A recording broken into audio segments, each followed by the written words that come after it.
Hey everyone, and welcome back to Let's Talk Life with Coffee podcast. I'm your host, Michaela, joined by my husband, Denzel. And today we're going to be talking about trusting in God. But before we do that, what you drinking? Everybody's favorite segment. So I'm actually kind of taking a page out of your playbook a little bit, because it's just coffee and then espresso. And as you can see, I wanted to do a little show and tell so you can see the method. This is the pour over attachment that comes with the Nespresso, and you just hook it, you put it underneath like you would a normal cup, and it fills it up. So it's good for serving multiple cups of coffee. So I'm doing a coffee with peppermint mocha creamer that you got from somewhere. Target. So it's very much a U type drink. So I actually I did froth and then poured it in, so you probably can tell a little bit of the froth sitting there at the top, but that's what I'm drinking. And I also wanted to do show and tell because I wanted to copy him. I made my coffee in this thing that I never remember the name of, and I think it's supposed to make espresso, but the coffee is not strong at all when it comes out of it, so I'm just drinking a cup of it. I also spilled it on the table. So I doubt that they can see it. But. Okay. It's spilt on the table, and I'm using this bowl thing. I got them from Target, and I saw them and I was like, this is so cute, I want one. And so it came in a pack of 2, and then I was just staring at it, and I was like, I have no idea. You don't eat out of that. So what do I put in it? So now I just use it for aesthetic coffee drinks and stuff. So that's pretty cool. I would have assumed you got that from a thrift store or something, but that's cool. See, you can thrift in actual stores too. Also, disclaimer, this I was annoyed with, so I'm holding this, but the pop filter. Yeah. So if it gets moved around or whatever, sorry. But we're going into this podcast talking about trusting God. I feel like we've had a lot of experience in our personal lives, but also in our married life together. Just a lot of opportunities to trust him and stuff like that. So yeah, for sure. I don't know if we talked about it on the podcast before, but in 2021, I think that was a big turning point for us in our marriage, because we ended the year in not such a great place. Yeah.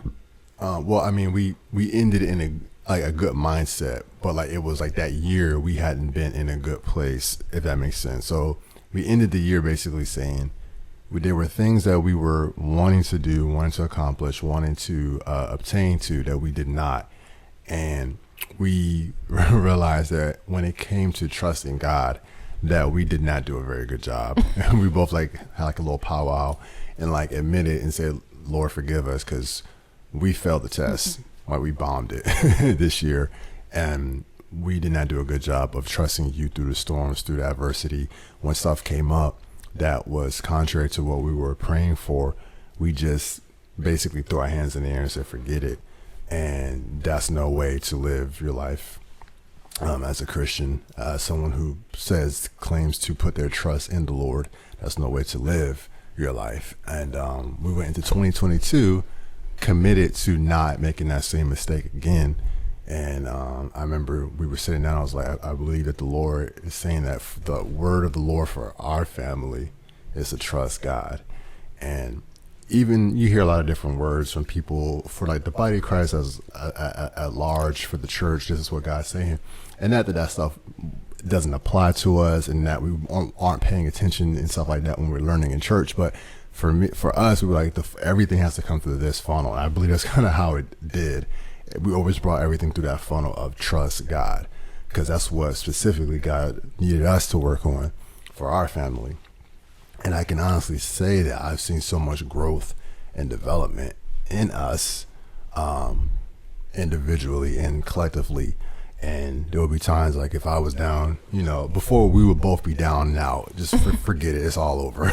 There was no the other one helping the other one, lift you back up. we both out. It was like if he got upset, I got even more upset. Instead of like being like, okay, he's upset, so let me like be strong in this area, or vice versa. I remember being at women's Bible study group. I'm not really sure what we're calling it, but we like basically all the women met together, and I was like, I this year learned to actually trust God and not just say I trusted him, because I feel like up until this point, everything I've done in, like, I really would say in my life has been, I'm trusting God by doing this and like taking it into my own hands, instead of saying, okay, God, what do you want me to do? How do you want me to trust you? What should I do? Should I go for this job, or should I sit down? Should I don't know, like things like that. I remember when we first got married, we made a plan. I was going to get a full-time job. You were going to have a full-time job, and we were going to work together to bring in income for our house. And that did not happen. I didn't get a job until this year, actually. I haven't had like an actual like job since we got married until a couple months ago. And I think the Lord did that on purpose. Like, it was like, I need you to sit down and trust me, because you're out here trying to get all these jobs and not letting me lead you into what I need you to do. And if I were to take in any other job, I would have come home complaining. I would have been like, I don't want to do this. I don't want to be here. It's too long. I'm bored. I could be doing other things. But he led me to a job where I can work from home, and it's not too long, and it's something I enjoy. I don't have to be around people. I'm very introverted. So extreme. You're extreme introvert. Yeah. I forgot who I was talking to, and they were like, I don't claim being introverted, but like I'm like peopled out for the day or something like that. And I was like, I claim it. I can't even hide it. I can't even fake it. When I'm done, I'm done. But yeah, I like, if I had done anything else, I wouldn't be in the position I am today. And that led me to be able to be like, okay, I can trust the Lord in this area. And then even things like came up this year where we had the opportunity to doubt and to run the opposite direction or try to take things into our own hands. But we were like, you know what? Nope. It's like, God's got us. And he has every single time. Like, he really has. Yeah, like you hear stories. I remember we were talking about how we would hear stories of people and of like testimonies of like unexpected money came up, or this and that and the other happened. It was been like, why didn't that type of stuff ever happen for us? But it just happens in different ways. But we did actually have a couple of times where it's like, I remember there being a bill we had to pay or something, and I was trying to pay it. And like, first of all, I didn't know where the money, I was like, I don't have the money to pay this, this bill. And it was like an unexpected one. So it wasn't something I was budgeted for. So I was like, this one came up. I wasn't expecting this. And then I'm trying to pay it. So some money, I think it was like something with taxes or something that came. I was like, what's this extra, however much money? And you're like, oh yeah, the government did some type of, isn't like a stimulus check. It was some other kind of tax rebate thing that happened. Yeah. And I was like, I didn't realize that was happening. So, I was like, all right, well, there goes the money to take care of that thing. And, no, we did know that it was coming out. We're just like, all right, Lord, we're just going to trust you and just, that we have to pay this bill. Well, it was the car tax or car, was it that what it is? I don't know. Property tax for the car. Yeah, right. And in the time frame that we got this car, we moved. So it was for our old car. So we moved, and then we also got a new car. So we had to pay property tax on our old car, but it got sent to, I think, your parents' address, because I had all my stuff forwarded there at one point. And I remember your dad handed it to me, and I looked at it, and I was like, well, I'm just gonna like let the Lord do what he has to do with this one. And then I was like hesitant to tell you, and then I like finally did, and I'm glad that I did, because we were on the same page in trusting him. But yeah, so, and like I wanted to like, because I think the reason why you're like, I don't know how he's gonna react, because my past history was anytime something with happen with money, I get mad, I get upset. Because it's like, oh God, why does this stuff keep popping up? I'm trying to get us in a good place, trying to get us stable, and then like stuff just pops up. Because I'm very like plan oriented. Like I will build a plan out, and you know, I can be very strict and stick to it and all that type of stuff. But it's interesting because it definitely has gotten me out of my comfort zone, trusting him. And then even like just looking at, to finish the story off, the bill was, we got money to pay it or whatever, and I think it was enough to cover it, but then I was trying to pay the bill and then couldn't find the bill online. So I ended up calling the people, and they were like, I don't know what that amount is you're trying to pay, but that's not that, this is the amount.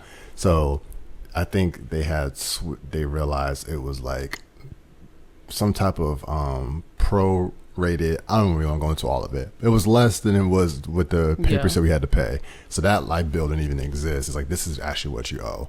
And then I was like, all right, cool. You know, so it was like cool to see that. And there's other things like that have happened, like unexpected or extra money that will come. Because if you look at our financial, I guess, portfolio, I do think we do a lot more stuff than it would say that we can do. Yeah. And that's been the part that's been hard, because it's like, I'm not trying to take any extra steps more than what our, you know, financial portfolio says we can handle and do this and that and the other. But God has been providing more than enough. And even when it isn't there at all, somehow something will switch. I'm not, it's hurt. It usually hurts my pride, because I want to be right. I want everything to be, I want to have to figure it out. Not now. I want everything to be there on time. You know, I guess it's good stewardship, but I just want it to be, I don't need God to take care of this. I want to be able to take care of this. And I was always saying, like, I don't want to go to God about my money. God, me and you, we handle all this, we do the spiritual stuff together, but I'm a tithe and I'm a give, but let me handle my money. I don't want your help. Is essentially what I realized. I had to come to grips with. That's what I was doing. So being more like, all right, Lord, I'm just trusting you. I don't know where it's coming from. It's not an excuse to have poor stewardship, but it's like things just happen in life. Things happen. And I don't care how secure the job is you have, tomorrow it can be gone. Like literally, even the most secure job, the most secure trust fund, whatever it is, it has an end to it. It will eventually dry up, but there is no end to God. There is no cap on what he can provide for you. And I realize it's like, that's the system. He's trying to get you off of the mammon system, the world system, and onto his system. And then his system is not based solely on, this is how much my job says I can make. It's based on who he is and my connection with his kingdom. So I realized that that's been the holdup for me. And that's been the biggest focus on everything has been financial. But there's other aspects of our life that we've been learning to trust him in as well. And even when we haven't seen the fulfillment of those things that we've been wanting for a long time, we still are standing in there and trusting him. It's just something about being patient in that waiting. You're just learning that and not allowing how long it takes to cause you to give up. Yeah. It's actually funny that we're talking about this, because this morning, so I've been trying to read Psalm a day, and I haven't been the best at it, but I'm on Psalm 12 right now, or today. That's what I read. And like, you know how like the chapters have like a title sometimes. So that one was like, how long, O Lord? And I was reading it, and it was written by David, and he was like, how long, Lord, will I have to wait for you? And like, how long will I have to do this? And my enemies are going to come for me, blah, blah, blah, stuff like that. But at the very end, he was like, but I will trust in the Lord, because he, like, for all this stuff that he's done for me, basically. And I wrote in my journal, I was like, David didn't go to God and say, like, why are you not doing this for me? Why did you let this happen for me? He said, I know God has a plan for my life. I'm just frustrated right now.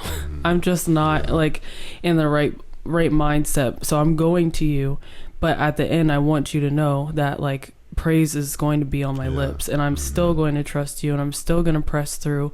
And I think that's so important for us, but just every like believer really is like, things are going to happen. We live in a world where Satan is trying to destroy it, basically. So things are going to happen, but you have to know who your master is, who you serve, who you say is your God, and just trust that they're going to come through for you. And I don't know. I thought it was really good that, like, it was a good reminder really to be like, okay, like there's things that like we right now are believing and waiting on the Lord for, but instead of like complaining about it and being like, oh my gosh, like this is happening for everybody else, or like these people are making way more than us, or like whatever, being like, Lord, we trust you and we thank you. We thank you for what we have. I tell Denzel all the time, I'm so grateful for this apartment. And most people, like, we moved here, I know that like some people were like, you went back to an apartment and like you're living with your brother, like what are you doing? And it's been the most, like, I guess the best year of trusting the Lord for me.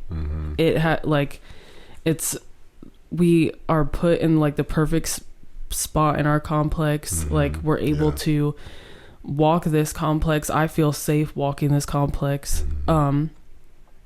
being with like Faye, and it's just like, it's a really good complex. And I'm thankful for everything that we have in here and the favor that he's had while we've been here, like the favor he's had on us. Like I've been able to basically redecorate everything, like this whole place, and have favor in doing that. And it's just been like it's been a really good time. I just like, I've like, just thinking about it, I'm so glad that we decided to trust the Lord this year, because it could be a repeat of what we did before. And that's not to say that we haven't still, probably missed things and missed instructions here and there. But even with that, I think I've learned to be okay in that too. Because before I missed it, I messed up. I can't miss opportunities. It's kind of how I've always lived my life. Like I got to get there as fast as possible. I mean, you shouldn't make goals to mess up and fail or disobey God. But I'm like, all right, just because I missed that opportunity, he may have set up opportunity for me and I didn't act on it. Okay, I'm doing more than I was doing before, and I just got to pick up and just keep going. There's other opportunities. It's not the end of the story just because I missed that one. Because something I was kind of like dealing with the other day, and especially, and I'm a filmmaker, so in my career, and I primarily focus in cinematography, and then also editing as well. But I can't be like, all right, I want this career to take off right now, but it's not taking off, or I want to make this much money in this job right now, but I'm not making what I want to be making. And I think we were talking, let me finish my thought before I jump. So you just have to be okay and trust in that, because I also realized even in that patience time, that waiting period, it's not just sitting there doing nothing. You're also building character. Like God's building his character in you. And that's something Holy Spirit has been dealing with me about. It's just really focusing on, it's good to have all the knowledge of the kingdom principles and binding and loosing and speaking and, and all this in the authority and power. But then if you don't have his character, if you don't have just basic, I'm glancing over all this stuff. Yeah. Let me go and read and talk. And in the Bible, it talks about, this is walking in love. This is, treating your neighbor this way. And that sounds so basic. And that's always I'm always been looking at the big, I want that. I want to attain this. I want to walk in this and have this power and this authority and all these things. But it's like, I'm not, my foundation may not be strong enough to be able to handle those things because my character isn't where it needs to be. So that's been a focus too. And we were talking about something happened financially not too long ago, and we had to just trust God, and we're still here. So, but I was realizing, 'cause it was just a frustration of it. Like, why is it this?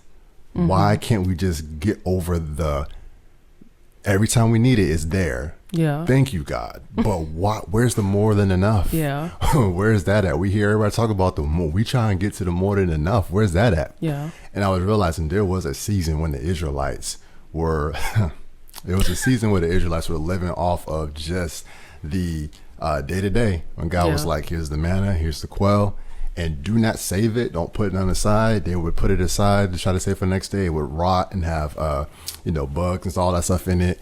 I can't remember the exact bug, that's why I skipped over it. Anyways, maggots. Yeah. Ugh. So God specifically told them, trust me, I'm going to provide it every day. I was like, oh shoot, that's where we at.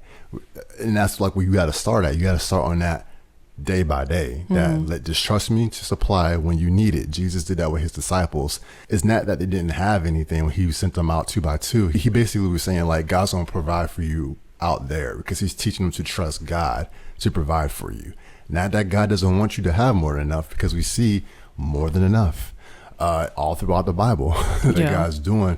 But it's like that period, that proving period, or that character building period, where he has to get you off of trusting in your own ability, trusting in natural circumstances of making money, and get into his way of doing it.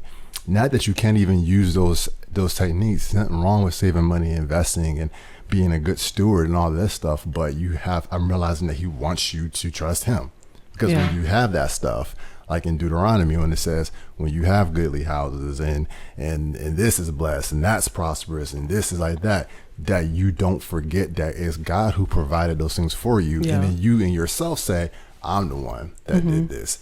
I provided this for myself. My hands have produced this for me. Yeah. Because the world can do that. We can do that easy. But when we're on his system, there may be a period where it seems like the world is going out ahead of us faster. But the thing about that is they have to provide for that. They have to uphold that. And the moment something happens, that's it. But we are in God's hands. So if the money ever stops, if the business falls apart, if that's whatever happens, we don't go under, because he won't allow us to.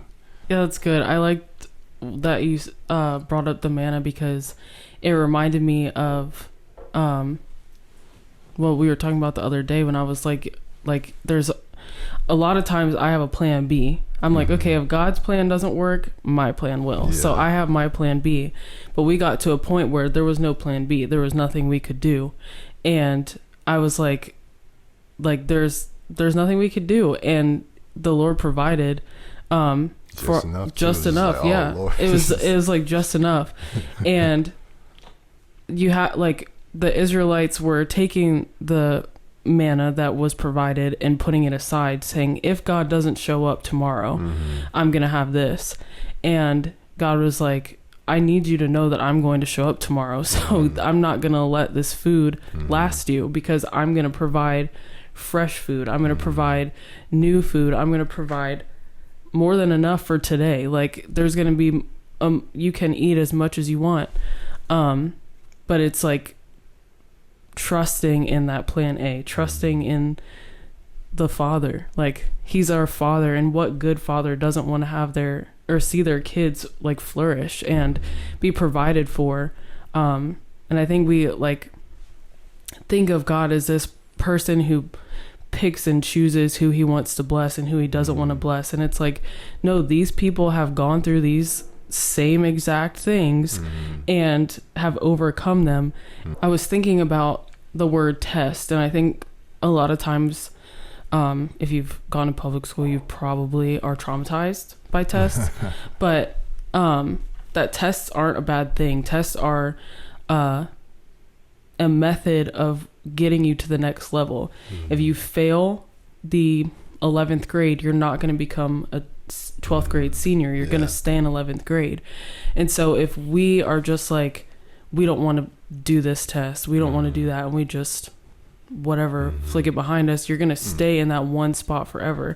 The Lord tests the righteous. It says that in the Bible. I just don't know where, but I've read it. It says that. And so you have to go through these tests. It's different than temptation, because a temptation is something that's against God, where a test is something that's for God, and you have to persevere and trust him in that test. And I think once you overcome those, you realize, oh, he's not withholding this from me. He wasn't trying to withhold this from me. He's not saying that I can't have this. He's just trying to get me to a place that when I do get this, or when I do have this, that, like you said, I don't think that I did it by myself, and that I also can handle it. Because if you were like, I want my business to make $1 million today, like, what would you do with it? Yeah. Would you glorify God and like ask him, hey, what do you want me to do with this $1 million? Or are you like, I have all this equipment I need, I want a studio, I want this, I want that, I want this. And so just because it's big and fast doesn't mean that it's necessarily good for you. It doesn't build your like godly character. It doesn't build your character in the world in general. It just is a nice big $1 million that's going to be gone tomorrow because you have this list of things that you want in your brain. And just like with anything, it's not even just financial stuff. It could be literally what school to go to, if you even go to school. I started going to school to become a photographer straight out of high school, and my what is it called, first semester, I told my mom that I didn't want to go to school anymore because I didn't need school to become a photographer. And 3 years later, the Lord told me, go back to school and get your degree in psychology. So that's where I'm at right now.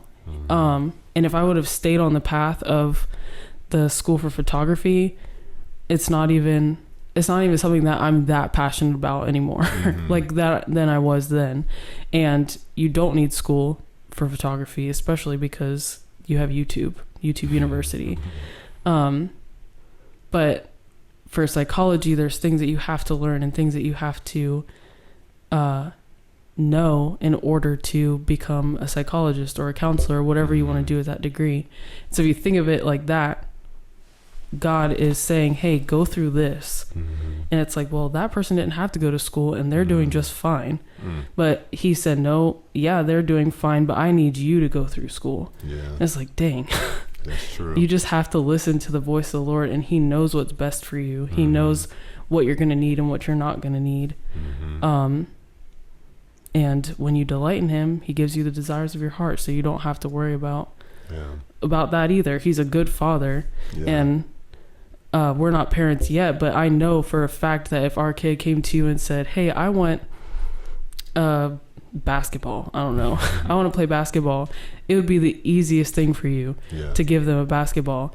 And if they're like 2, you're probably not going to give them this hard basketball that they can hurt themselves with. You're going to give them this little soft one that they're not going to hurt themselves with. Because you know what's best, but you still want to give them the desires of their heart. So revelation is flowing. I'm gonna have to listen to this back by myself. But I think that pretty much wraps that up. I think that's it.